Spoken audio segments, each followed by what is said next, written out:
Hello students, my name is Geetanjali Andheria. Welcome to step up academy.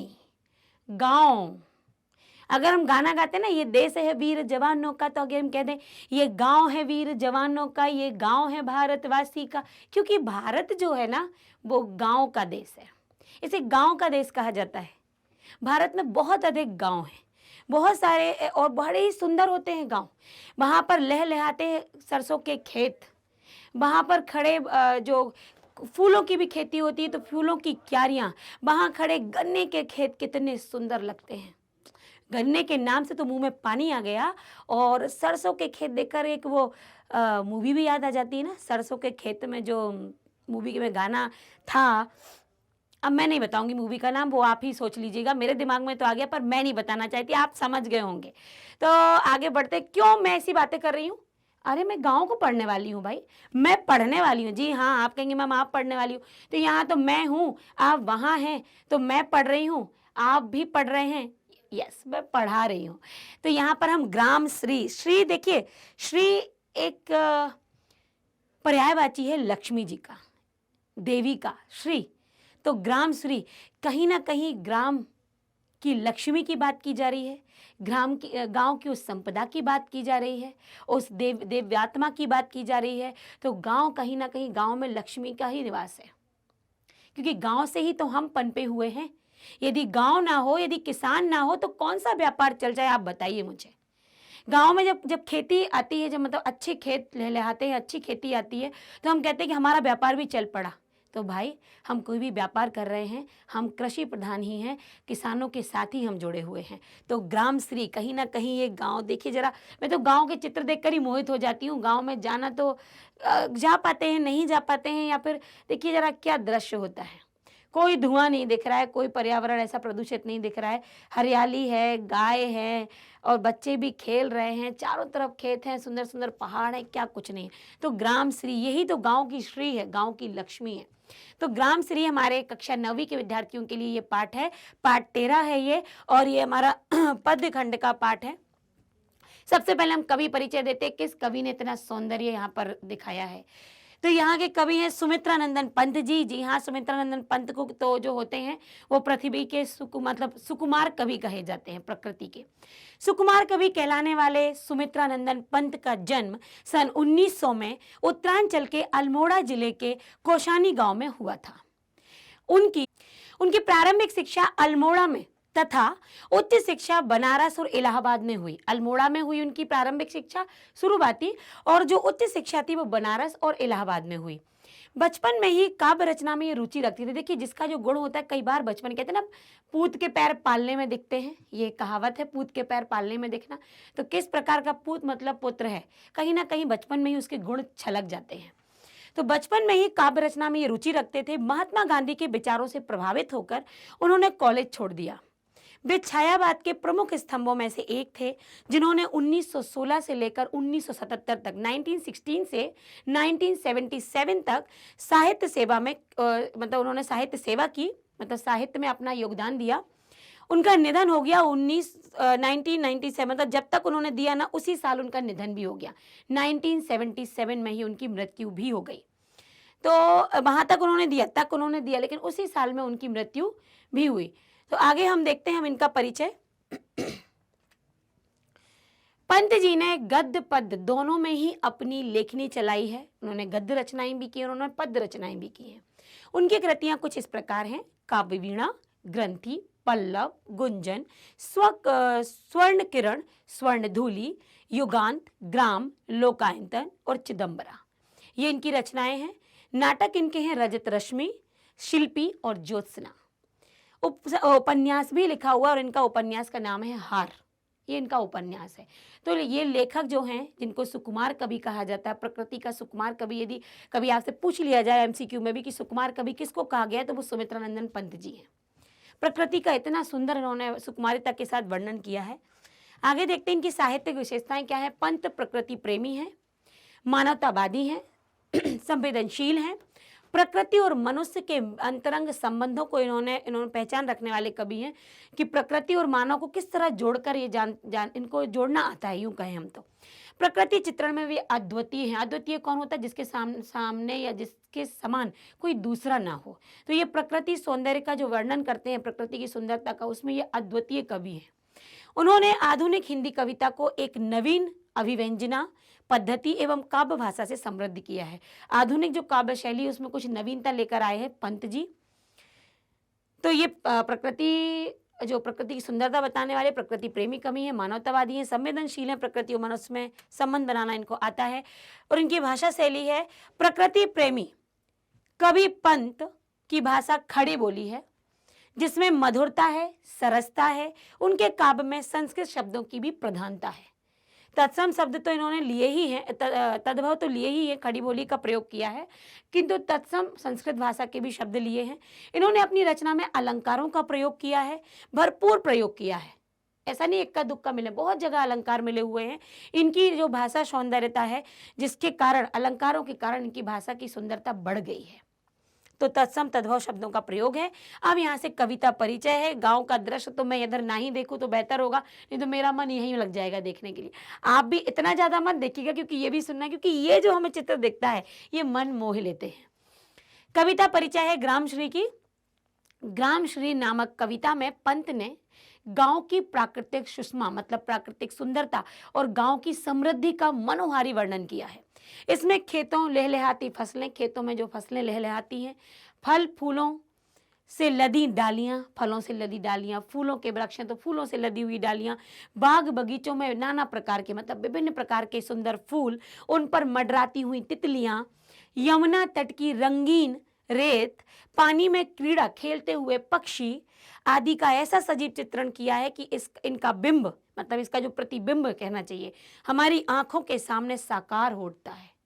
जब ये बताएंगे कि कैसे पेड़ों पर फल लदे हुए हैं, फूल लदे हुए हैं, कैसे पक्षी खेल रहे हैं पानी में, कैसा यमुना नदी का पानी, सब कुछ जब बताएंगे ना तो ऐसा लगता है कि सब कुछ आंखों के सामने, हमारी आंखों के सामने चल रहा है। ये होती है एक कवि की लेखन शैली। इस तरीके से वो जीवंत होता है उनका जो भी कविता वो देने वाले हैं। तो आइए यहाँ से हम कविता पढ़ते हैं। फैली खेतों में दूर तलक मखमल की कोमल हरियाली, लिपटी जिससे रवि की किरणें चांदी की सी उजली जाली। यहाँ पर वो कह रहे हैं कि फैली खेतों में दूर तलक मतलब बहुत दूर तक खेतों में मखमल की कोमल हरियाली, जो हरियाली फैली हुई है खेतों में जहाँ तक नजर जाती है ऐसी लगती है जैसे मखमल की हरियाली हो, हरे रंग का कोई मखमल फैला हुआ है। लिपटी जिससे रवि की किरणें, और जब सूर्य की किरणें पड़ती हैं उस मखमल पर मतलब उस हरियाली पर, हरियाली की किरणों से जब वो सूर्य की किरणें उन्हें चारों तरफ से घेर लेती हैं, चांदी की सी उजली जाली, ऐसे पलटकर मतलब दूर से यदि हम खेतों को देखें जिन पर सूरज की किरणें पड़ रही हैं तो वो चमकते हैं, क्योंकि कहीं ना कहीं उनमें ओस भी होता है, वो चमकती हैं। जब वो फूल पर चमकते हैं, वो खेत चमकते हैं हरे रंग के, ऐसा लगता है कि चांदनी फैल चुकी है। चांदी की सी मतलब चांदी के समान उजली जाली मतलब ऐसे उजाला हो रहा हो चांदी के समान। तिनकों के हरे हरे तन पर, जो तिनके हैं उनके जो हरे तिनके हैं तो हरे तन पर मतलब उनके हरे हरे भाग पर हिल हरित रुधिर है रहा झलक। ऐसा लग रहा है कि हरित रुधिर, यहाँ पर जैसे हरे रंग का कोई रुधिर, रक्त, हरे रंग का रक्त कोई ऐसा फैला हुआ है, छलक रहा है। श्यामल भूतल पर झुका हुआ, श्यामल भूतल मतलब जो जमीन है वो तो कैसी है, मटमैली मतलब श्याम रंग की है। तो ये इस काले रंग की जमीन पर या फिर इस मटमैली जमीन पर इस तरीके से वो झुके हुए हैं। नभ का चिर निर्मल नील फलक, ऐसा लग रहा है कि आसमान उतर कर आया, क्योंकि आसमान काला होता है तो नीचे जो भूमि पर जो काला रंग आ रहा है ऐसा लग रहा है जैसे आसमान नीचे की तरफ उतर कर आ रहा हो। निर्मल नील फलक, जैसे आसमान भी नीचे की तरफ, निर्मल नील मतलब आसमान, नीले रंग का आसमान भी इस भूमि तल पर झुका चला जा रहा हो। यहाँ पर शब्दों का अर्थ देखा, यहाँ भावार्थ देखते हैं। गांव के प्राकृतिक सौंदर्य का वर्णन करते हुए पंत जी कहते हैं कि गांव में दूर दूर तक मखमल सी हरियाली फैली हुई है, मुलायम हरियाली। इस पर पड़ने वाली सूरज की किरणों को देखकर ऐसा लगता है कि जैसे चांदी की जाली, चांद का जाल या चांदी की रंग की उजियाली फैल रही हो। हरे तिनकों पर जब हिलती ओस की बूंदें आती हैं, ओस की बूंदें जब उस पर पड़ती हैं तो ऐसा लग रहा है जैसे हरा रुधिर मतलब रक्त फैला हुआ है। हरे रंग का। हरी हरी धरती पर जब नीला आसमान मानो धरती को बाहों में भरने के लिए, अच्छा वो ये बोला गया कि नीचे तरफ झुक रहा है, मतलब ये भावार्थ में लिया गया है उसको बाहों में भरना, कि उस मटमैली धरती को जब ये श्याम रंग का आकाश भी जब नीचे आता है उस श्याम रंग की धरती पर, तो ऐसा लगता है कि धरती को अपनी बाहों में वो समेटने वाला हो, भरने वाला हो। ये यहाँ का भावार्थ है जो वहां पर भी हमने शब्दों से देखा और बहुत आसानी से हमको अर्थ भी मिल गया, बहुत कठिनाई नहीं हुई, मतलब शब्द जो सरल और सहज हैं। तो यहाँ से इससे संबंधित आते हैं प्रश्न, जो अभी आपने पंक्तियां देखी उससे संबंधित हम यहाँ पर प्रश्न देखेंगे। हरियाली का सौंदर्य किसके कारण बढ़ रहा है और कैसे? तो हरियाली का सौंदर्य कैसे बढ़ा था? क्या ऐसा हुआ था कि वहां पर सौंदर्य हो गया था? क्या वहां पर वो बूंदें आई थी ओस की जिस पर रोशनी पड़ी थी, तो वहां पर हमें ऐसा लगा था जैसे हरे रंग का मतलब जो रुधिर हो? क्या ये था? तो देखते हैं हम यहाँ पर आंसर कि दूर दूर तक हरियाली मखमल के समान कोमल है, उस पर पड़ने वाली प्रातःकालीन सूर्य की कोमल किरणें उसके चमक और उसके सौंदर्य को बढ़ा रही हैं। ऐसे में हरियाली कहीं धूप और कहीं छाया है, जिसे देखकर ऐसा लगता है मानो चांदी की उज्जवल जाली हरियाली की से लिपटी हुई हो। तो यहाँ पर बिल्कुल सही कि किस तरीके से सौंदर्य बढ़ रहा था कि दूर दूर तक मखमली जो हरियाली फैली हुई थी वो सुंदर प्रतीत हो रही थी, उस पर जो सूर्य की किरणें पड़ रही थी, प्रातःकालीन सूर्य की किरणें पड़ने से उसका चमक और उसके सौंदर्य बढ़ रहा था। साथ ही हरियाली पर जब धूप पड़ रही थी तो कहीं धूप कहीं छाव ऐसा प्रतीत हो रहा था, ऐसा लग रहा था मानो चांदी की उज्जवल जाली हरियाली पर फैली हुई हो। ये कारण था कि हरियाली की जो सुंदरता है वो बढ़ रही थी। अगला प्रश्न है, कवि को तिनकों में हरित रुधिर क्यों दिखाई दे रहा था? क्योंकि जब ओस की बूंद पड़ती है हरे तिनकों हरियाली पर या घास पर, तिनकों पर, तो जब वो हिलती डुलती है तो कैसा प्रतीत होता है? जैसे रुधिर की बूंद हो, और वो भी हरे रुधिर की। रुधिर मतलब रक्त। कवि देखता है कि प्रातःकाल तिनकों पर ओस की बूंदें मौजूद हैं। ये बूंदें जब हवा से हिलती हैं तो स्वाभाविक रंग न होकर वो हरा रंग देती हैं और हरियाली नजर आती। इन हिलती डुलती बूंदों के तिनकों का रंग उनके हरे रक्त के रूप में संचरित हो जाता है। बिल्कुल जो बताया अभी उत्तर की वही है कि जब हरे रंग, जब जो हरे रंग की तिनके हैं उन पर ओस की बूंदें पड़ी हुई हैं, ओस की बूंदें जब हल्की हवा के साथ हिलती हैं तो ऐसा लगता है जैसे ये लाल हरे रंग का रक्त हो, तो रुधिर के समान प्रतीत होती है क्योंकि वो हरे रंग की तिनके पर मौजूद हैं। अगला प्रश्न है, प्रातःकालीन आकाश की क्या विशेषता है? सुबह के आकाश की क्या विशेषता होती है? प्रातःकालीन जब सुबह का आकाश होता है तो उस समय क्या होता है? लाल रंग का आकाश होता है, सूर्योदय होने से तारे छुप चुके हैं, ताराहीन आसमान हमेशा की तरह स्वच्छ नजर आ रहा है। तो इस तरह प्रातःकालीन आकाश की ये विशेषता हो जाती है। आगे बढ़ते लघुत्तरीय प्रश्न, काव्यांश में हरियाली की क्या विशेषताएं बताई गई हैं? हरियाली की क्या विशेषताएं बताई गई है? हरियाली मखमली के समान है, हरियाली पर जो बूंद पड़ी हुई है और जब उस पर रोशनी पड़ती है तो वो कैसे चांदी के समान चमक रही है, ये उसकी विशेषताएं हैं। काव्यांश में हरियाली की निम्नलिखित विशेषताएं बताई हैं। हरियाली मखमल के समान कोमल है और खेतों में दूर दूर तक हरियाली फैली हुई है, जो कैसी हो रही है? चमक रही है। तो हरियाली फैली हुई है दूर दूर तक, ये भी एक विशेषता है। दूसरी, हरियाली मखमल के समान कोमल है। हरियाली पर कैसी सूरज की किरणें प्रतीत हो रही हैं? जैसे चांदी की चमक हो, जैसे चांदी की जाली हो। हरियाली पर फैली सूरज की किरणें उससे लिपटी चांदी की सफेद जाली जैसी दिखाई दे रही है। जब सफेद बूंद उस पर जब सूर्य की किरणें पड़ती तो एकदम वो रोशनी करती है, चमकती है, ऐसा लगता है जैसे चांदी की जाली बिछी हुई हो। अगला प्रश्न है, हरे तिनकों का तना और पत्तियां कैसे दिख रहे हैं? तो हरे तिनकों का तना और पत्तियां, जब हरे तिनकों का जो तना और पत्तियां हैं प्रातःकाल होने से ओस की बूंदों से लिपटी हुई हवा से हिल रही हैं। जो ओस की बूंदें लिपटी हुई हैं तने से और पत्तियों से, तो जैसे ही सुबह की हवा चल रही है वो हिल रही हैं और ओस की बूंद से सनी हरियाली ऐसी लग, ओस की बूंद तो हरियाली पर है, हरियाली नीचे छाई हुई है, ओस की बूंद ऊपर पड़ी हुई है। ऊपर पड़ने से जब वो हिलेगी तो पूरे ओस की बूंद के अंदर का दृश्य कैसा दिख रहा है? हरे रंग का दिख रहा है, जिसमें ऐसा लग रहा है कि उसके अंदर हरे रंग का रक्त रुधिर छलक रहा हो। समझ में आई आपको बात कि हरे रंग की हरियाली जो है, जब वो ओस की बूंद जब उस हरियाली पर पड़ी हुई है और वो हिलती है तो अंदर का पूरा दृश्य हरा दिखाई दे रहा है, जिससे लग रहा है हरे रंग का रुधिर हो। भूतल पर कौन झुका हुआ है? कौन झुका हुआ है भूतल पर? कौन से उसकी डालियां, आपने पंक्तियां देखी कि भूतल पर चिरकाल से स्वच्छ एकदम निर्मल दूर दूर तक फैला हुआ आसमान झुका हुआ है। ऐसा लग रहा है कि आसमान इस भूमि पर, इस मटमैली भूमि पर झुका जा रहा हो। उपमा और अनुप्रास अलंकार का एक एक उदाहरण देना है। यहाँ पर उपमा का भी आया है उदाहरण, क्योंकि इधर उधर के समान माना है उस हरियाली को और उस ओस की बूंद को। और अनुप्रास अलंकार में जहाँ पर पंक्तियाँ ऐसी ढूंढिए जहाँ पर अक्षर वर्ण जो हैं, व्यंजन वर्ण जो हैं, वो एक ही आवृत्ति में 1 से 2 बार वहाँ पर आए हुए हैं, अधिक बार। तो यहाँ उपमा अलंकार का उदाहरण है चांदी की सी उजली जाली। कहा था ना कि जिस पर हरे रंग का चांदी की जाली लग रही है जब हरियाली पर सूरज की किरणें पड़ रही हैं। अनुप्रास अलंकार कहाँ होता है? हिल हरित रुधिर है रहा झलक। तो यहाँ पर ह अक्षर की आवृत्ति 1 से अधिक बार हुई है। तो उपमा अलंकार, जहाँ उपमा दी गई है चांदी की सी उजली जाली, जहाँ पर सी सा सम आते वहाँ पर उपमा अलंकार होता है, जो कि आपने अलंकारों की वीडियो में देख ही लिया होगा पहले। और अनुप्रास अलंकार यहाँ पर है क्योंकि यहाँ पर व्यंजन वर्ण की आवृत्ति ह की आवृत्ति 1 से अधिक बार हुई है। अब चलते हैं हम अगली पंक्तियों पर। ये आप ये दिख रहा है, आप चित्र समझ पा रहे किसका है ये चित्र? यस, ये चित्र है आपके जो गेहूं की बालियां होती हैं उसका चित्र है। ये जो आपको दिख रहे हैं यहाँ से गेहूं निकलते, लगभग सभी ने इस दृश्य को देखा हुआ है प्रत्यक्ष रूप से। रोमांचित सी लगती वसुधा आई जो गेहूं में बाली। जब गेहूं में बाली आती है तो पूरी पृथ्वी रोमांचित प्रसन्न दिखाई देने लगती है। अरहर सनई की सोने की किंकड़ियां हैं शोभाशाली। अरहर की जब फसल आती है तो उस समय उसकी जो बालियां निकलती हैं, जो फसल, जो अरहर की जब दाल आती है तो उसकी जो किंकड़ियां हैं उसमें जो निकल रही हैं वो कैसी हैं? शोभायमान हैं, सुंदर प्रतीत होती हैं। उड़ती भीनी तेलाग्ध गंध, फूली सरसों पीली पीली। जब सरसों का खेत आपने देखा होगा, पीली सरसों का खेत कितना मनमोहक लगता है और उसमें तेल, सरसों के तेल की सुगंध आती है। लो हरित धरा से झांक रही नीलम की कलिती सी नीली।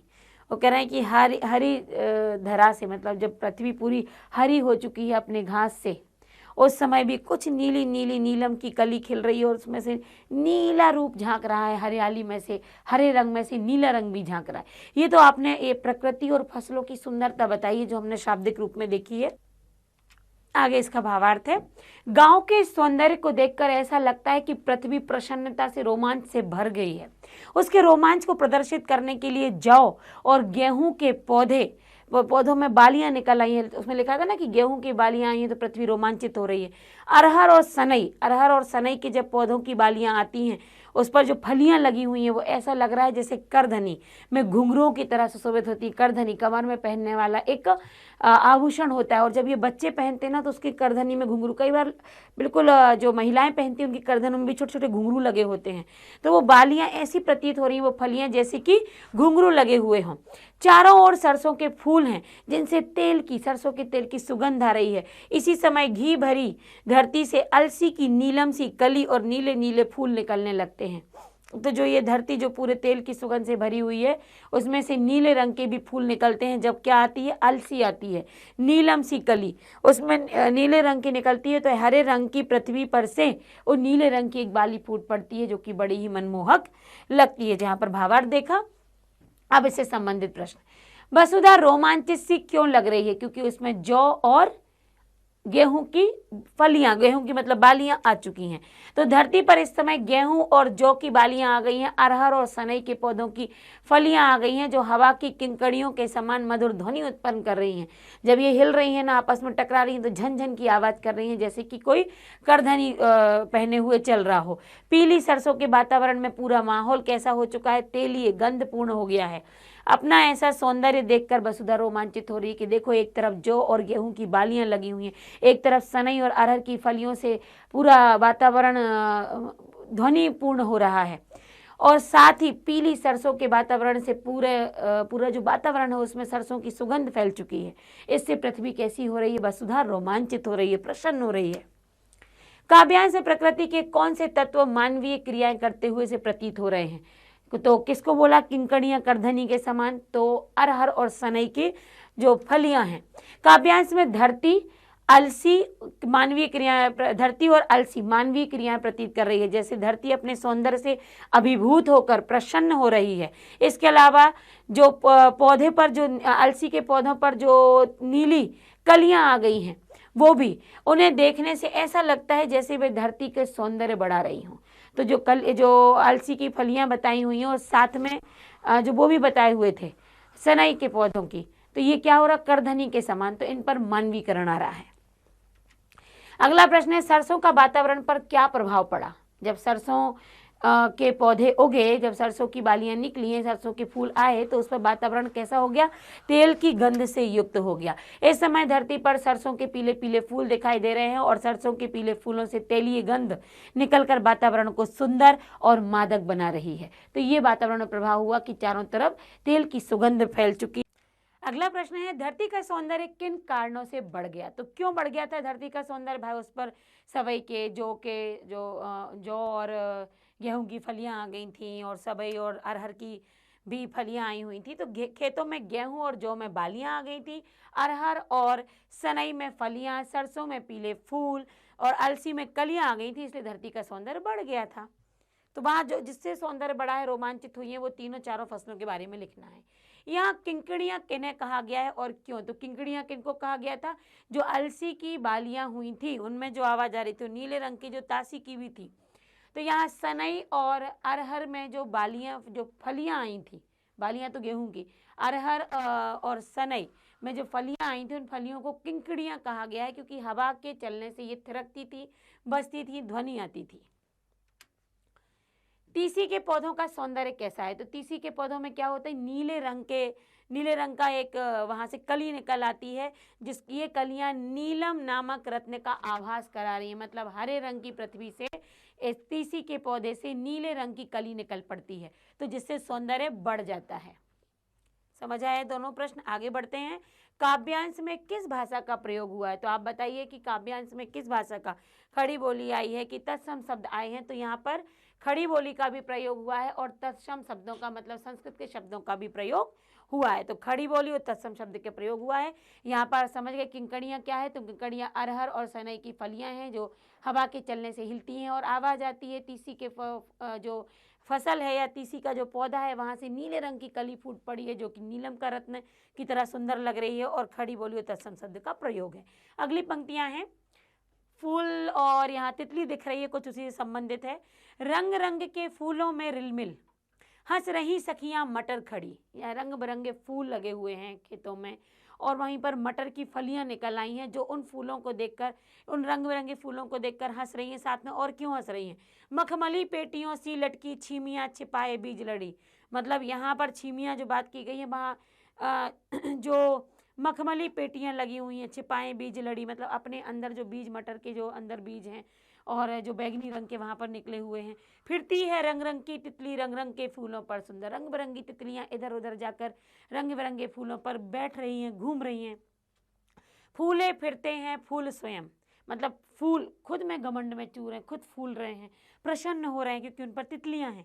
उड़ उड़ व्रंतों से व्रंतों पर, मतलब उनके जो व्रंत हैं, उनका जो पराग है, वो एक जगह से दूसरी जगह उड़े जा रहा है प्रसन्नता से पूर्ण होकर।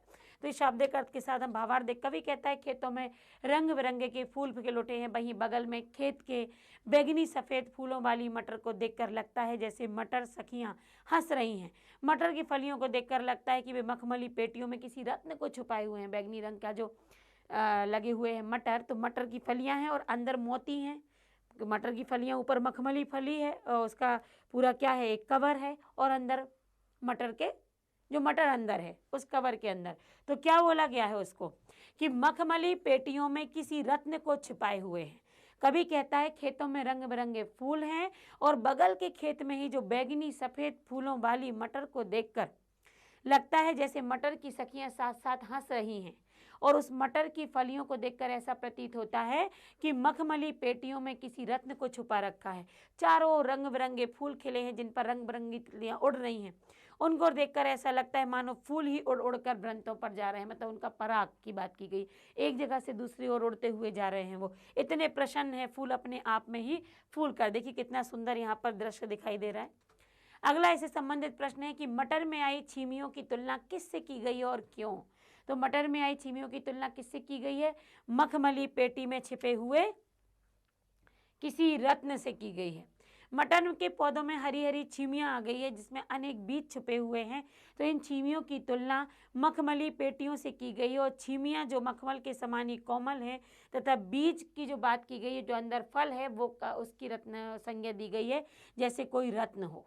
तो छीमियों की जो संज्ञा दी, छीमियों को संज्ञा दी गई है मखमली पेटी से, और उसके अंदर जो अनाज जो बीज छुपे हुए हैं उसको संज्ञा दी गई है रत्न की, कि कोई रत्न छुपा हुआ है। उड़ती हुई तितलियां, तितलियों और फूलों में क्या समानता है? उड़ती हुई तितलियां फूलों में ऐसे समानता, जिस तितलियां एक जगह से दूसरी जगह जाती हैं वैसे ही फूल भी प्रसन्न होकर ऐसे प्रतीत हो रहे हैं, ऐसे हिलडुल रहे हैं, ऐसे उछाले ले रहे हैं कि उनका पराग मतलब फूल स्वयं एक जगह से दूसरी जगह तितलियों की भांति चले जा रहे हैं। तो वातावरण में नाना प्रकार के फूल खिले हुए हैं, इन फूलों पर रंग बिरंगी तितलियां बैठ रही हैं, तितलियों के समान फूल भी रंग बिरंगे तेज हवा में इस तरह टूटे, और फूल जब उड़ते हैं तो ऐसा लग रहा है कि वो तितलियों के समान ही एक वृंत से, मतलब एक जगह से दूसरी जगह की ओर वो आ जा रहे हैं, ये प्रतीत हो रहा है। तो ये समानता, जैसे तितलियां एक फूल से दूसरे फूल पर जा रही हैं, फूल भी हवा के झोंकों के साथ इस तरह उड़ रहे हैं जैसे एक जगह से दूसरी जगह वो भी उड़ते जा रहे हैं तितलियों के समान, ये समानता बताई है। अगला प्रश्न है, मटर के पौधे हंसते हुए से क्यों दिखाई पड़ रहे हैं? क्योंकि मटर के पौधे, जब मटर आ जाती है वो हिल डुल रहे हैं, तो ऐसा मटर के हरे भरे पौधे पर जब सफ़ेद और पीले बैगनी रंग के फूल खिल रहे हैं, मटर के पौधों पर ये आने पर, फलियां आने से पहले ही जो बैगनी रंग के, सफ़ेद रंग के फूल खिल रहे हैं, जिसको देखकर लगता है कि मटर के पौधे हंस रहे हैं। सफ़ेद रंग के फूलों को उनको लगा कि सफ़ेद दांत हों, तो इस तरीके से हंसने जैसा प्रतीत हो रहा है। तो उनमें जब सफ़ेद पीले बैगनी रंग के फूल आते हैं तो लगता है मटर हंस रही है। यहाँ पर प्रश्न है, मटर के पौधों का सौंदर्य कैसा है? तो मटर के पौधों का सौंदर्य, रंग बिरंगे फूल आ गए हैं, उन पर फलियां भी आ चुकी हैं, जिससे उनका सौंदर्य, रंग बिरंगे फूल आने से, फलियां आने से सौंदर्य दुगना हो गया। मखमली पेटियां किसे कहा गया है? तो मखमली पेटियां कहा गया है उन जो फलियों को कहा गया, जो फलियां लग चुकी हैं और अंदर बीज तो है जिसको रत्न की संज्ञा दी गई है, और मखमली पेटियां उन फलियों को कहा गया है जो कि मखमल के समान मुलायम है। उड़ती तितलियों को देख कवि क्या कल्पना करता है? जब तितलियां उड़ती हैं तो कवि को कैसा प्रतीत हो रहा है? तो उड़ती तितलियों को देख के कवि कल्पना करता है कि रंग बिरंगे फूल ही उड़ उड़ कर, ऐसा लग रहा है कि तितलियां तोड़ रही हैं, जैसे जैसे फूल ही तितलियों के जैसे लग रहे हैं, कि ये तितलियां फूल के समान लग रही हैं, जैसे फूल उड़ रहे हो। इस तरह रंग बिरंगी तितलियां और रंग बिरंगे फूल, तो दोनों में समानता ये दिखाई दे रही है कि तितलियां उड़ रही हैं और मानो प्रतीत हो रहा है कि फूल उड़ रहे हों। काव्यांश में किस ऋतु का वर्णन है और क्यों? तो कब आती हैं मटर की फलियां, कब उड़ते हैं? तो काव्यांश में बसंत ऋतु का वर्णन है, क्योंकि मटर पर फूल, फलियां और अन्य नाना प्रकार के फूल बसंत के मौसम में ही खिलते हैं। अगला प्रश्न है, उपमा और उत्प्रेक्षा अलंकार का एक एक उदाहरण दीजिए। यहाँ पर उपमा का क्या है तो आप देख ही रहे हैं कि मखमली पेटियां जिसे बताया गया है और बीच को रत्न की संज्ञा दी गई है। और उत्प्रेक्षा अलंकार तो मखमली पेटियों सी लटकी या उपमा अलंकार है। और उड़ते फिरते हैं फूल स्वयं उड़ उड़ वृंदों से वृंदों पर, तो यहाँ पर उत्प्रेक्षा मतलब पूरी तरीके से वह संभावना मान ली गई है। तो यहाँ पर पूरी तरीके से मान लिया गया है कि फूल स्वयं उड़ उड़ कर जा रहे हैं। तितलियों को नहीं माना फूलों के समान, बल्कि उनको ही, फूलों को की ही संज्ञा दे दी गई है उड़ने के लिए। तो यहाँ उत्प्रेक्षा अलंकार आ गया है। अगला यहाँ पर शुरू होता है, अब रजत स्वर्ण मंजरियों से लद गई अम्र तरु की डाली। अब रजत स्वर्ण मंजरियों से, अब मतलब रजत कुछ चांदी के रंग के, कुछ जब फूल आते हैं, बौर आ रही है तो वो चांदी रंग की, और जब उस पर आम खिलने लगे हैं तो वो पीले रंग के। तो रजत स्वर्ण मंजरियाँ, जो मंजरियाँ जो आम लग रहे हैं, लद गई है आम्र तरु की डाली, मतलब आम्र के पेड़ की डालियाँ, कहीं मंजरिया, कहीं बौर से तो कहीं आम की पंक्तियों से, तो पीली और सफ़ेद, इन इस तरीके से वो लद चुकी हैं। झर रहे ढाक पीपल के दल, हो रही कोकिला मतवाली। वो कह रहे हैं कि ढाक और पीपल के दल, मतलब पीपल के जो पत्ते हैं वो भी झड़ने लगे हैं। और कोयल की कूक, कोयल मतवाली अपनी कूक में कूकने लगी है। महके कटहल मुकुलित जामुन, जामुन कटहल भी महक रहे हैं। जंगल में झरबेरी झूली, और जंगल में जो बेरी है वो भी किस प्रकार से इस तरीके से आ चुके कि वो झूलने लगे हैं। फूले आडू नींबू दाड़िम आलू गोभी बैगन मूली, चारों तरफ आलू बैगन मूली, मतलब आपका पूरा वो वातावरण बताया गया है जब नई सब्जियां, नए फल आ जाते हैं। तो गांव के प्राकृतिक सौंदर्य का वर्णन करते हुए यहाँ पर कवि कहता है कि ऐसे मौसम में जब आम की डालियों पर सोने चांदी के रंग की मंजरियां आ जाती हैं, पीली और सफ़ेद, एक और आम की बौर लगने लगती है तो दूसरी ओर ढाक और पीपल के पत्ते भी गिरना शुरू हो जाते हैं। कोयल इस मौसम में मंत्रमुग्ध होकर गाने लगती है। फूल आने से कटहल महक उठा, मतलब कटहल के फूल आए, कटहल महक उठा। जामुन के फूल भी अभी खिले ही हैं। जंगल में झरबेरियां लद गई हैं। एक और नींबू, अनार आदि फूलों के मतलब नींबू अनार के फूल आ चुके हैं। दूसरी ओर खेतों में आलू, गोभी, बैगन, मूली आदि सब्जियां तैयार हो गई हैं। तो प्रकृति का उस समय का वर्णन किया गया है जब आम पर बौर आ चुकी है, जब ढाक और पीपल के पत्ते झड़ने लगे हैं, कोयल कूकने लगी है, जहाँ पर जंगल में झरबेरियां लग चुकी हैं, जामुन, कटहल के फूल आ चुके हैं, आलू, गोभी, बैगन, मूली सब्जियां आ चुकी हैं, नींबू और अनार में फूल आ गए हैं। मतलब प्रकृति का कितना सचित्र, सुंदर और सजीव चित्रण किया है निराला जी ने, कि उन्होंने बताया है पूरा वातावरण। आप सोच सकते हैं कि कैसे फूल आ रहे होंगे, कितना सुंदर वातावरण होगा, नए नए पौधे, नए नए फल, सब कुछ लग रहे हैं। कितना सजीव और एकदम प्रत्यक्ष वर्णन यहाँ पर है। इससे संबंधित प्रश्न है, बसंत ऋतु में आम के पेड़ों का सौंदर्य किस तरह बढ़ जाता है? तो बसंत ऋतु में आम के पेड़ों पर सफेद और पीले रंग की आम्र की बौर आ जाती है, लद जाते हैं। बसंत ऋतु में आम के पेड़ों पर रजत स्वर्ण जैसी चमकदार मंजरियां, बौरें आ जाती हैं। उन्हें देखकर ऐसा लगता है कि सोने और चांदी के यहाँ पर कवर है, सोने चांदी के कण चिपके हों, और कोयल मधुर ध्वनि करने लगती है। इन आम के पेड़ों का सौंदर्य कोयल और बढ़ा देती है। तो सफ़ेद और पीले रंग की जो रजत और स्वर्ण रंग की जो बौरें आती हैं, जिससे आम का सौंदर्य बढ़ जाता है आम के पेड़ का, और कोयल भी कूकने लगती है उस पर। इस ऋतु में कोयल मतवाली क्यों होती है? क्योंकि आम पर बौर आ चुकी है और पतझड़ भी शुरू हो गया है। मतलब पतझड़ इन द सेंस यहाँ पर क्या है, ढाक और पीपल के पत्ते झड़ने लगे हैं, जहाँ कोयल कूकने लगी है। आम के वृक्षों पर बौर आ चुकी हैं, सुनहरे रंग के, पीले रंग की बौर आ गई हैं। बौरों की खुशबू से कोयल कूकने लगी है। कोयल में मादकता का स्वर गूंज उठा है, चारों तरफ वो कूक कूक कर मतवाली हो रही है। क्योंकि आम पर जब बौर आती है बसंत के मौसम में, तभी कोयल की कूक एकदम तेजी पर होती है। इस ऋतु में कौन कौन सी सब्जियां उगती हैं? तो इस ऋतु में आलू, गोभी, बैगन, मूली, और इसमें फल भी बताए हैं कि अनार और नींबू। तो इस ऋतु में कटहल, गोभी, बैगन, आलू, मूली, ये आदि सब्जियों की बात की गई है कि वो उगती हैं। रजत स्वर्ण मंजरियां किन्हें कहा गया है? रजत स्वर्ण मंजरियां आम की बौर को कहा गया है। आम की जो नवोदित नई उदय हुई बौर है उसको कहा गया है। ढाक और पीपल के वृक्ष कैसे हो रहे हैं? तो ढाक और पीपल के वृक्षों के पत्ते झड़ रहे हैं, पत्ते गिर रहे हैं, ऋतुराज बसंत का स्वागत हो गया है। काव्यांश में किन किन पेड़ों पर फूल आने का वर्णन है? तो काव्यांश में अनार पर फूल आने का वर्णन है, जामुन पर फूल आने का वर्णन है कि जामुन के फूल आ रहे हैं। आम की भी तो बौर आती, वो भी तो एक प्रकार से फूल। तो काम में आम, कटहल, अनार, जामुन, नींबू आदि के पेड़ों की बात की गई। आम पर बौर आना मतलब फूल आना। अनार के पौधों पर फूल आ चुके हैं, उनके फलों से पहले फूल आ चुके हैं। जामुन भी, कटहल, नींबू, इन सभी पर फूल आ चुके हैं। काव्यांश में किस ऋतु का वर्णन है और क्यों? काव्यांश में बसंत ऋतु का वर्णन है, क्योंकि बसंत ऋतु पर ही आम पर बौर आती है, नए नए फूल खिलते हैं, नए नए सब्जियां उगती हैं, नया अनाज आता है। काव्यांश में बसंत ऋतु का वर्णन है क्योंकि इसी ऋतु में विभिन्न प्रकार के फूल, फल, आम के पेड़ पर बौर और बागों में कोयल कूकती है। अगला प्रश्न है, रूपक और अनुप्रास अलंकार का एक एक उदाहरण दीजिए। रूपक और अनुप्रास अलंकार, अनुप्रास अलंकार तो बिल्कुल आया होगा जहां पर व्यंजन वर्ण की आवृत्ति होगी। रूपक अलंकार जहां पर किसी के जैसा ही मान लिया। रजत स्वर्ण मंजरियों, यहाँ पर रजत स्वर्ण मंजर, सोने और चांदी की मंजरियां। अनुप्रास जंगल में झरभेरी झूली, तो झा का यहाँ पर आवृत्ति है 1 से 2 बार, झरभेरी और झूली में झा। तो यहाँ पर ये प्रश्न हुआ। अगला हम शुरू करते हैं कि ये अगला गद्यांश, अगला पद्यांश हमारा क्या होगा और उससे संबंधित प्रश्न भी।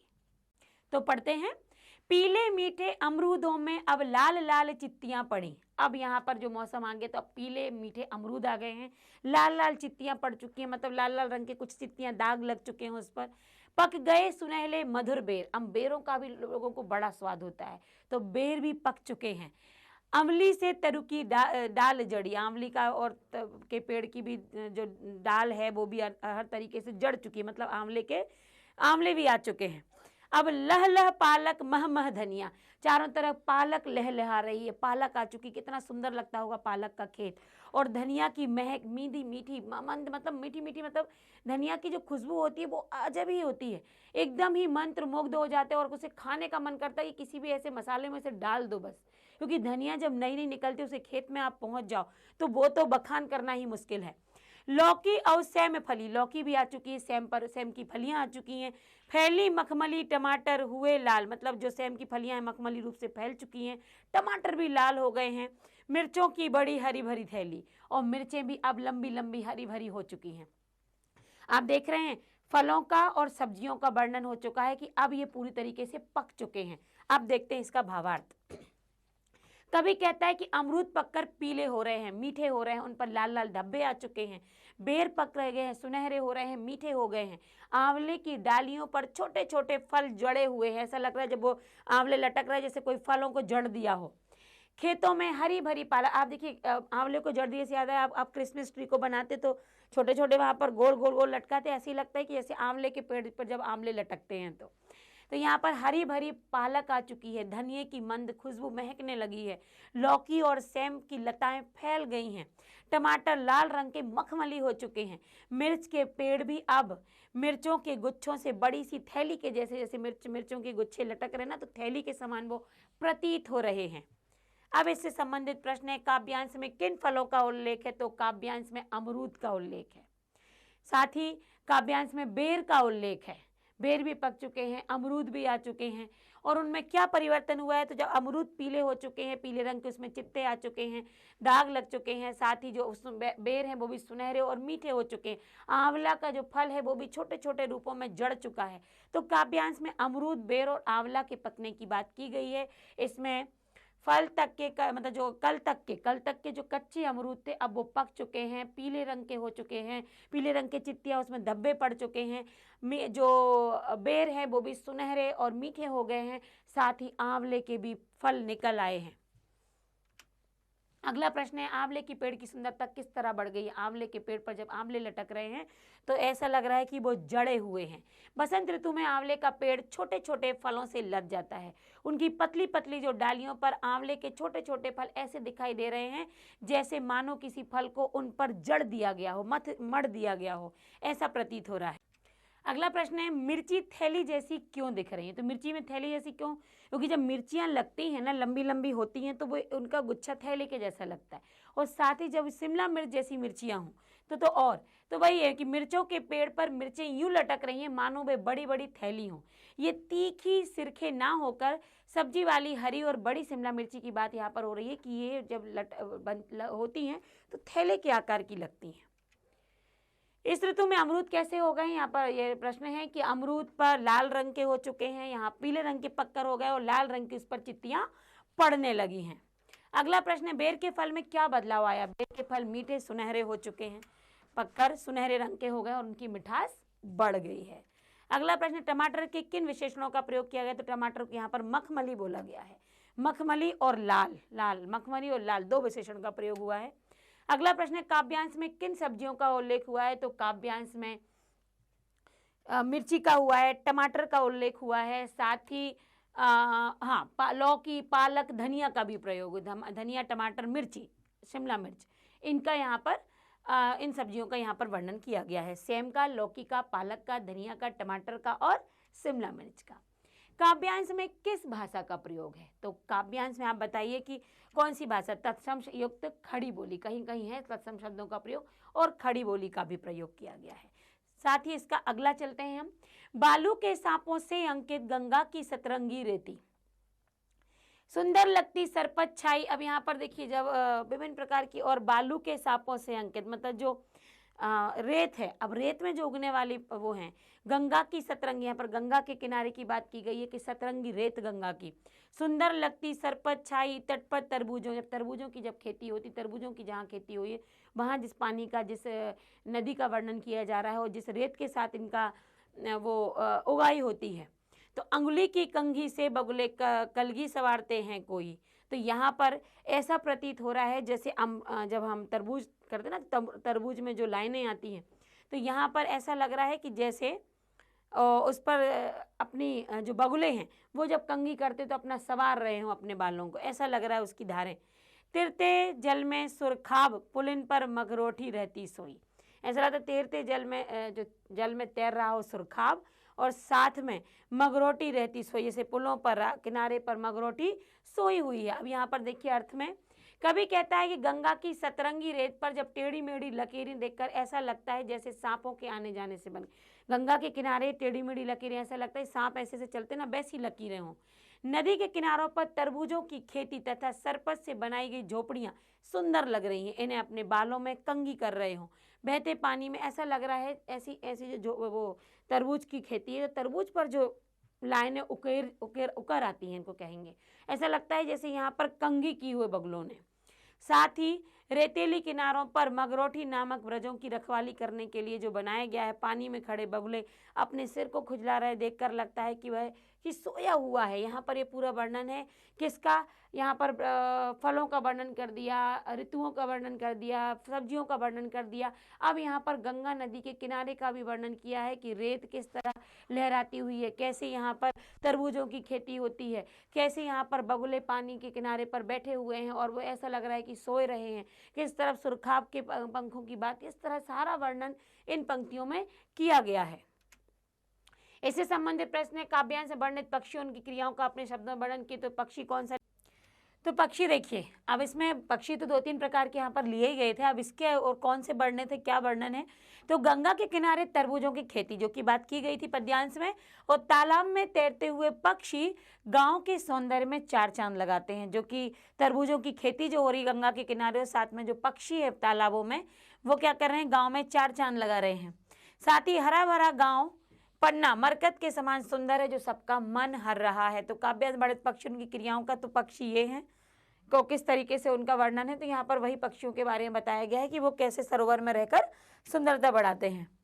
आगे बढ़ते हैं, कविता में किस मौसम के सौंदर्य का वर्णन है। तो कविता में किस मौसम के सौंदर्य का वर्णन है, तो बसंत का मौसम ये है ना, जहाँ पर सारे बसंत और शिशिर, यस, कविता में शिशिर ऋतु और बसंत ऋतु का वर्णन है। इसी ऋतु में पेड़ों के पत्ते गिरना शुरू हो जाते हैं, उनमें कई नई नई कोपलें आ जाती हैं, नई शाखाएं आती हैं, पेड़ों पर नए फूल आ जाते हैं, आमों की मंजरी आने का भी यही समय है। खेतों में फसलें जो हैं उसमें मटर, सेम, अलसी के फलने फूलने का समय यही होता है। इसी समय चारों ओर फूल खिलने लगते हैं, उन पर तितलियां मंडराने लगती हैं। कटहल जामुन के मुकुलित होने, अमरूद पकने, कोयल के मदमस्त होने का वहाँ समय है, मतलब यही समय है। तो शिशिर और बसंत ऋतु का समय है जहाँ पर पत्ते झड़कर नए पत्ते आने लगते, नई कलियाँ आने लगती हैं, सब्जियाँ नई आने लगती हैं।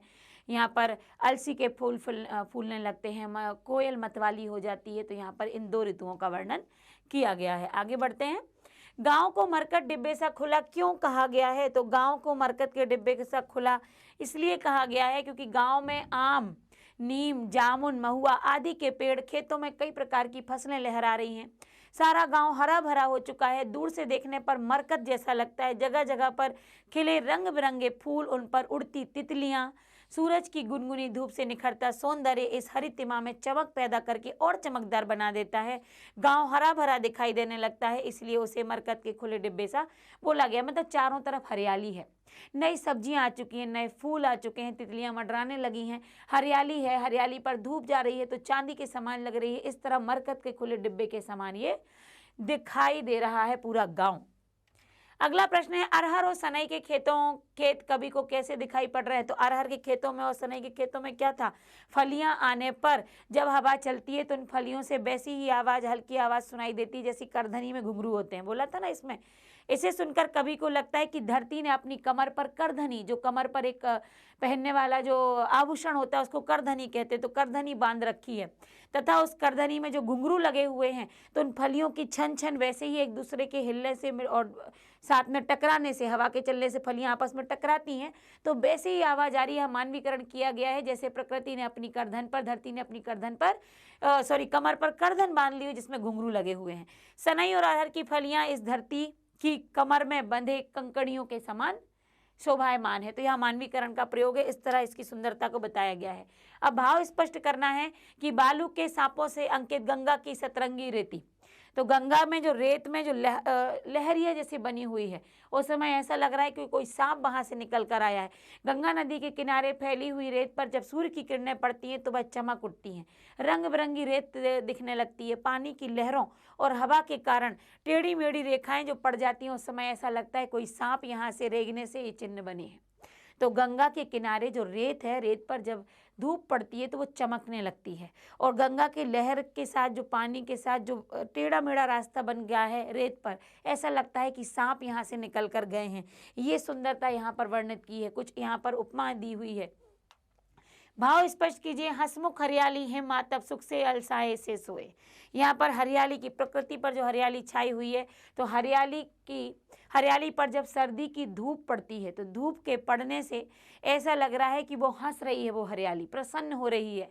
सूरज की धूप भी नर्म और कोमल है, लगता है धूप और हरियाली दोनों ही अलसाए हुए हैं। मतलब हम आधी नींद में उठते हैं ना, आलस से भरे हुए, और चेहरे पर भी मुस्कुराहट होती है कि चलो सुबह हो गई, एक दूसरा दिन निकल आया, तो वैसे ही हरियाली अलसाई हुई है। अभी रात भर की जो सोई हुई थी वो सूरज की किरणें पर जागी है, प्रसन्न चित्त है, लेकिन थोड़ी अलसाई, आलस खाई हुई है।